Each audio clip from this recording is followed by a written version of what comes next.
Hey, it's Nootsie, and today we're going to continue with our conversation of why I gave religion the boot and why I have quit traditional Christianity to follow after Christ, to follow after intimacy with the divine, and I truly am in a love affair with the Father. And part of the reason for the bad breakup is teachings on scriptures like pray without ceasing. I don't know if you're like me, but I've had so many times throughout my life where I have felt like I prayed without ceasing, only to walk away sometimes feeling worse. And I can remember as far back as when I was a child in the Episcopal Church, and when we would kneel down and make supplication, I would just walk away and my heart would still just ache. And so we're going to talk about why and how can we make these changes? And does it mean that we won't ever have things that hurt our feelings? Absolutely not. Does it mean we won't have trauma or loss? No, it just means we'll have better tools to navigate the storm, and we will have a better shelter from the bad things that happen in our lives. So let's just dive right into why I quit Christianity to follow after Christ and to follow after love. Many people throughout antiquity up until modern science today have talked about the importance of energy and frequency and vibration, or sound, if you will. From Leonardo da Vinci to Nikola Tesla, Albert Einstein, and modern science today. But I want to read a quote to you from Albert Einstein that really brings the point home. He said, "Everything is energy, and that's all there is to it. Match the frequency of the reality you want, and you cannot help but get that reality. It can be no other way. This is not philosophy, this is physics." And what they're all alluding to is if you see a video of a gazelle and it comes in close proximity of a lion, no one has to tell the gazelle that it is prey to that lion. And no one has to tell the lion, the predator, that that gazelle would be a good lunch. And we're really the same way. When we walk into a room, you can tell like, ooh, this sounds like it's going to be a lot of fun. It feels like there's good vibes in here. Or if you walk into a room, you're like, nope, this has bad vibes. I'm getting the heck out of Dodge.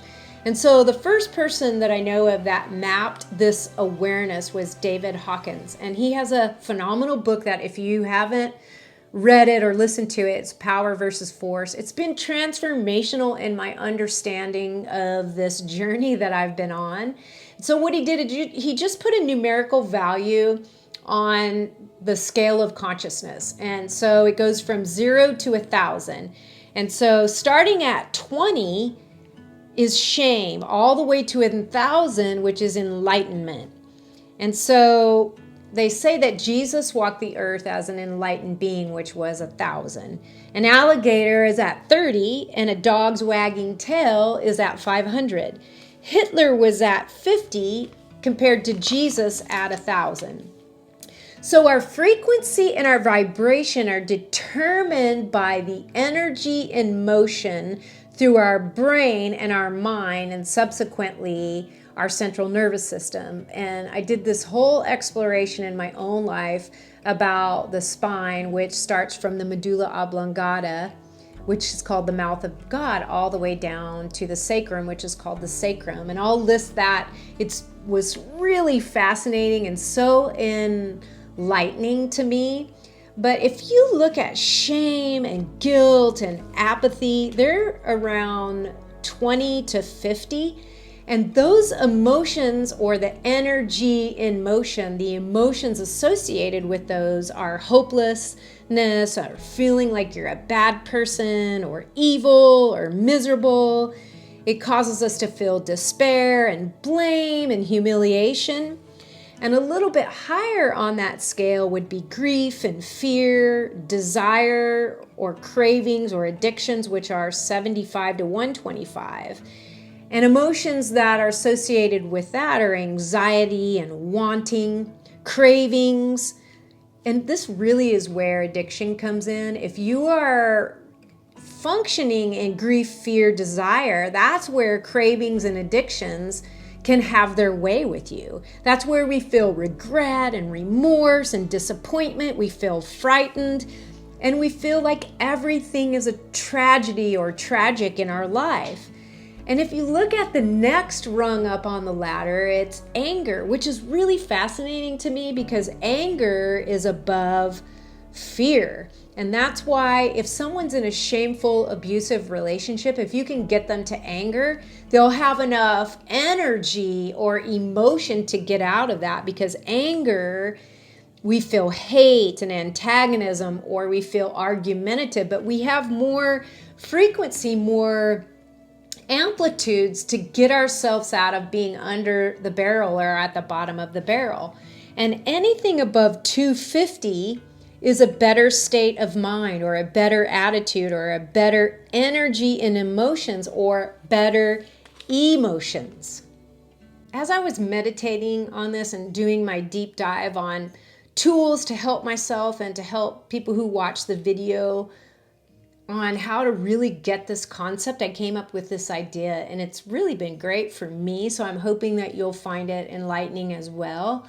But I want to show you physiologically what happens to the brain when we are in these different emotions, in these different brain waves. So if you look at beta brain waves, you can see how jagged and sharp that they are, and that they take up so much room in our brain that it's really difficult to get to a different state, because you are feeling apathy and shame and guilt and grief and fear and cravings or addictions and anger. They're also the same kind of brainwaves when we're really focused and we're really trying to learn something, or we have a project or a deadline.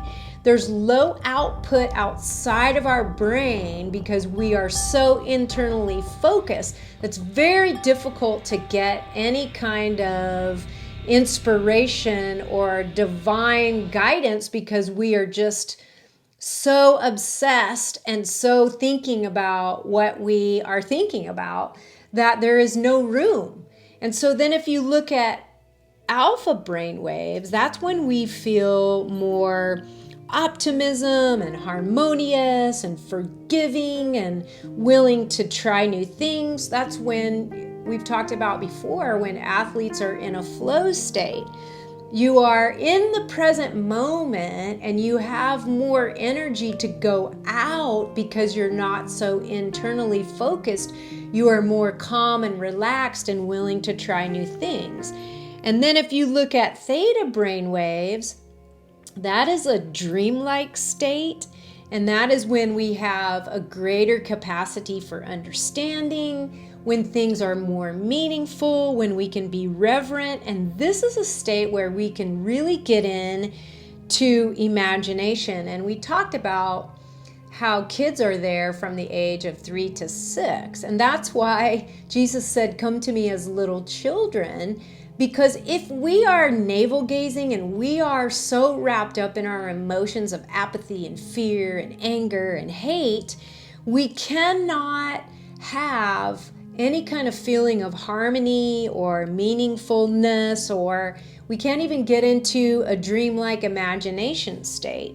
And then you look at the next one, which is delta, and that is the brainwave state of newborns, but also when we are in deep sleep and restoration, or we're restoring, we're repairing.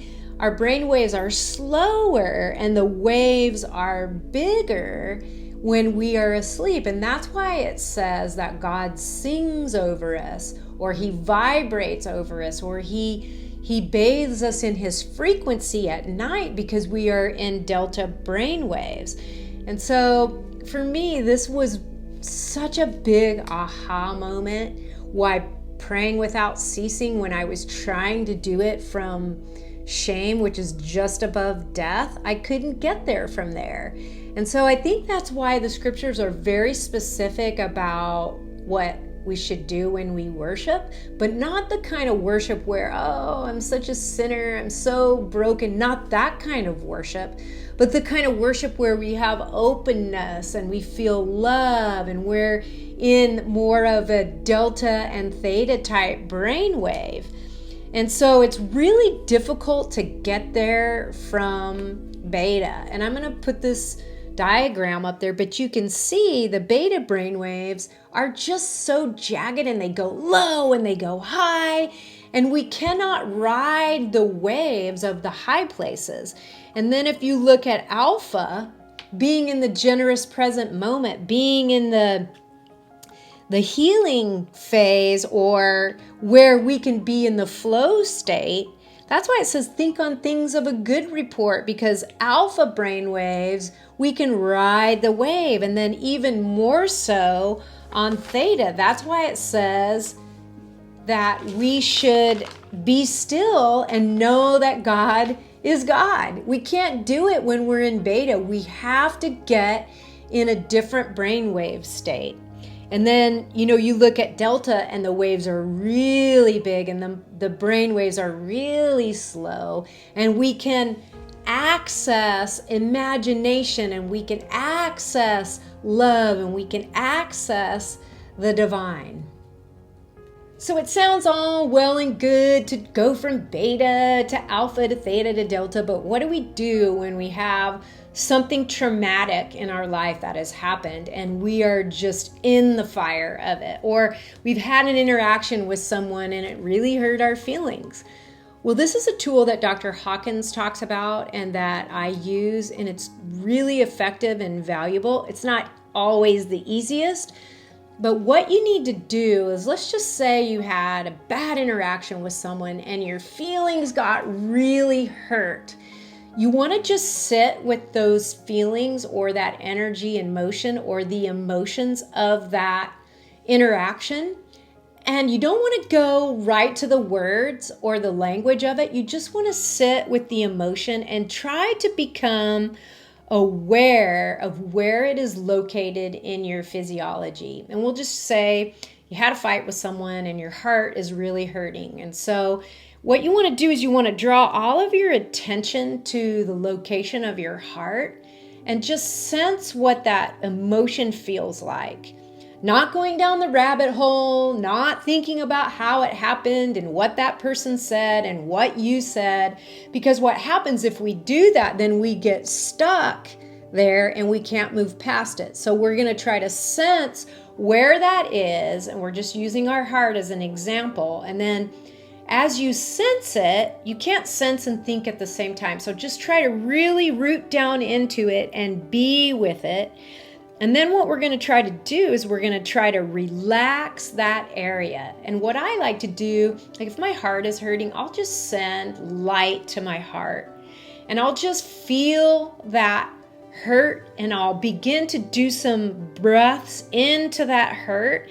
I might even move my shoulders, and I try really hard not to attach words, but if I do, I'll just draw that back, come down into my heart again, and only worry about or focus on the feeling of it, and see if you can get it to dissipate.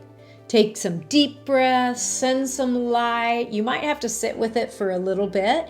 And if it doesn't dissipate, then you might have to distract yourself. And when it comes up again, sit with it again and let the Almighty, the consuming fire, burn it out of you. It is a little bit painful and it feels really scary at first, but I can tell you it is liberating if you can, instead of, I don't want to feel that, and we kick against the pricks, and then we think about what they said, and we think about what I said, and we think about how we felt, and then we get stuck there. Root down into it, breathe into it, bring light into it, and try to relax and see if it'll dissipate, because we can really change the geometry, or we can change the frequency of that energy and motion that's flowing through our body.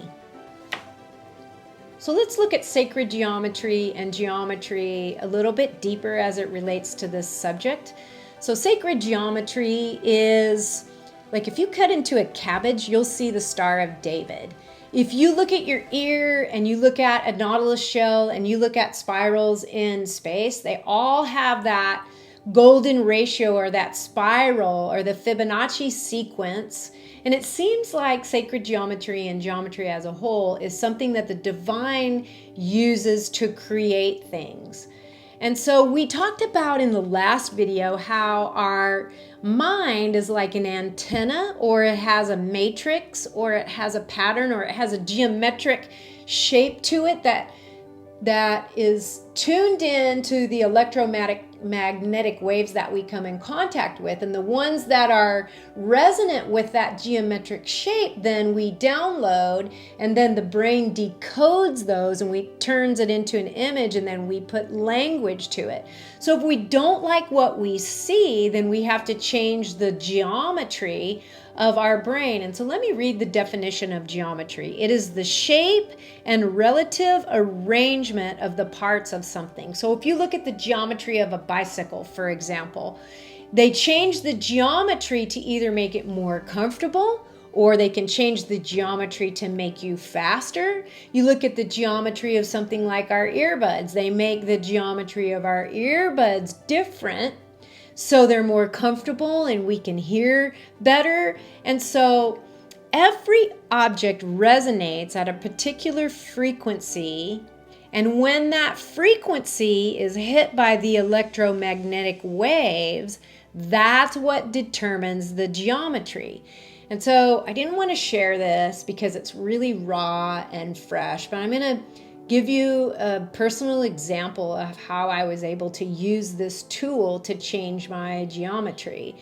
And so I won't go into all the details, but I was really engaging the divine and just asking to be covered in love and to be intimately acquainted and have the frequency of the divine, to vibrate and to brood over me. And I know for me, if I shoot for that, then whatever needs to be healed in my life will.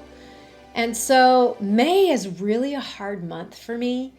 I always cry a lot in May, and I think it's because my mom died in May, and then it's Mother's Day, and there's a lot of sorrow associated with those two things, from things in my own life and things that I have suffered. And so anyway, I was engaging the divine, and I felt like I really needed to study the Hebrew letter Mem, which is the 13th letter, and it is the letter of water, and it's also the letter of divine, deep, hidden secrets. So here I am engaging God, and I'm asking, to be covered in His love and to be a love song to the divine, and to be acquainted with the substance of what love felt like. And all of a sudden, when I was in my meditation, I became very aware of something behind my left ear, and I heard the word carbuncle, which I've never said the word carbuncle in my entire life. And I was like, okay, that's really weird. And it looked like a bony structure in my spirit that had attached itself to my skull on the left side. And I was like, that's weird. And so after I got done with my meditation, I was just like, okay, God, if you're revealing this to me, you're gonna give me the insight. And so I looked up carbuncle, and I was like, whoa, that is so gross. It is like hair follicles that have pus in them, and it's like a hematoma. But in my specific situation, I guess I had this carbuncle, or this hardened pattern of thought, for a very long time. And I heard that it was weeping. And so as I was seeking God, I realized that I had this sorrowful, weeping thought pattern that always made me feel like an outsider. And, I think it started from something that happened to my mom when I was in her womb. My dad and her got in a scuffle, and I was born shortly after that. And then they would tell stories about how, since I was born so premature, when I came home from the hospital, I was so quiet, they would forget me. And then, it carried on. They would say that when I slept, I was like a bucking bronco. So when my dad was gone, my brother got to sleep in the bed with my mom, and I didn't. And so I always remember feeling like I was an outsider, and that carried on throughout my life. I was very tiny, and I remembered there was this boy that I liked in like second grade, and we were swinging on the swings, and somebody asked, his name was Roger Miller, do you like Nootsie? And he said, no, she's too little. So I just always had this feeling of like I was an outsider. And so I was like, okay, God, I have a weeping carbuncle of sorrow. And so I just sat with it, and I sat with it, and I sat with it, and I cried. And I cried and I cried, and I would see pictures of myself as this little blonde-haired girl, who felt like an outsider. And I just allowed God, who is a consuming fire, to have it. And I found myself like needing to tell people. I went out with some girlfriends of mine, and I was telling them the story, and they were kind of looking at me like, that's really weird, except for my one friend, Leslie. She looked at me with soft eyes, and she said, well, what are you going to do with it? And I said, I'm just going to sit with it, and I'm going to allow God to consume it, and I'm going to get to the end of it. And then I sent a voice message to my friend James Twyman, and I was telling him about it, and he said, just aim for love. And I just was crying. Like, I would have these moments of sorrow. Like, in reality, people who loved me when I was little, they didn't think I was an outsider. They probably adored me. And people throughout my life, my friends, I feel like if something happened to me, I know they would feel sad that I was gone. But it was this pattern of thought that got hardened into my reality. And I remember I called my husband, and I was like, okay, I got to tell you what happened. Like, I have this weeping carbuncle. And as a step parent, sometimes I feel like an outsider. And when it's Mother's Day, it's really hard for me. And the day that my mom died, I feel sad and I feel sorrow. And as I sat with it, and as I allowed myself to feel where it really was on the backside of my heart.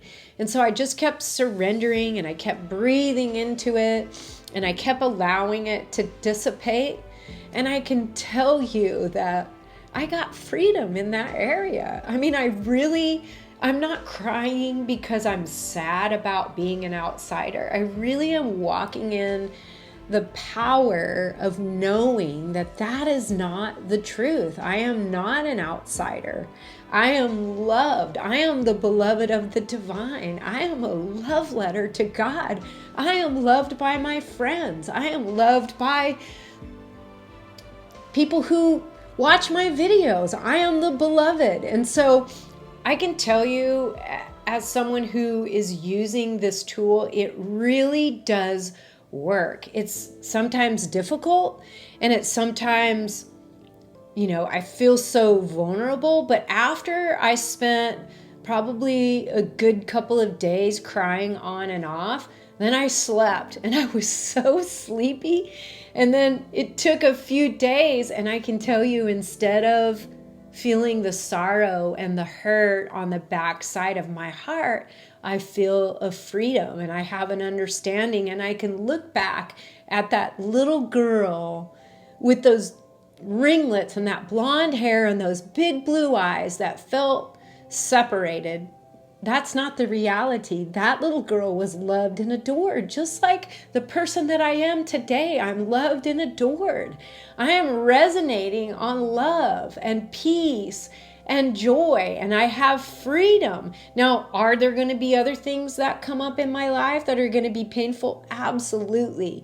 But I know that if I sit with them, and I allow my mind to be renewed, and I allow that geometry of my brain to change, I can get there from there. If I was praying out of my sorrow, I can't get there from there. If I was praying out of my shame, I can't get there from there. Our chemistry really does determine our consciousness or our awareness. And what I mean by that is if we're in shame, which is a 20, which is lower than an alligator, those kind of emotions cause cortisol and adrenaline, and they're very corrosive to our physiology. And we can't see and we can't experience and we can't get there from there. But if we are in higher states of consciousness where there's love and joy and peace, we can then experience enlightenment and restoration and health and wholeness and repair. And I think the only way to get there is to go through those emotions that are hardened patterns in our matrix or our mind or the geometry of our brain. And I believe that's why the Bible talks about we should have hinds feet in high places, and God makes rivers through the desert, and he makes paths through the wilderness, and he causes us to ride on the high places, and that we are to dwell in the secret place of the Most High. We're to ride those higher brain waves. And I really also believe that's why traditional Christianity is not serving many of us well, because it talks about casting down vain imaginations, but it doesn't talk about the other kind of imaginations. And that's 2 Corinthians 2:10. And this goes, even if you're not religious, if we don't put aside our presumptions about life and God, then we will be functioning in whatever electromagnetic waves we come in contact with.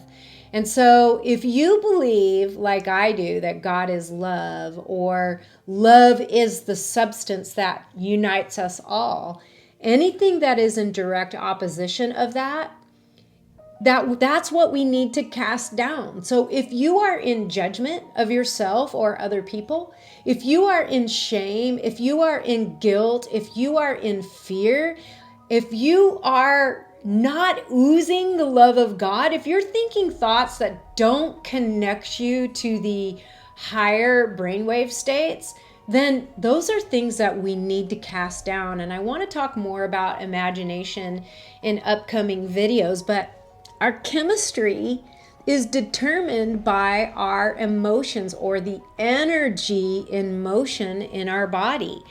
And so we have to begin to practice and become aware of the thoughts that we are thinking.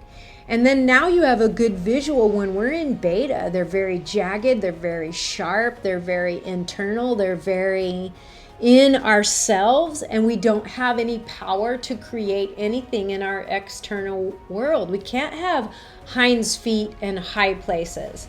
And I think that's why we're supposed to look up from whence our help comes, and we're supposed to ride on the high places. So my hope and my prayer is that this has given you some tools and some visuals where you can begin to take an internal account of what the thoughts that you're thinking are doing, and to give you the courage to do the internal work of sitting with those emotions that are hurtful and uncomfortable, and let the consuming fire, the light of the divine, dissipate them and burn them out of you. And don't be discouraged if it takes a little bitty bit.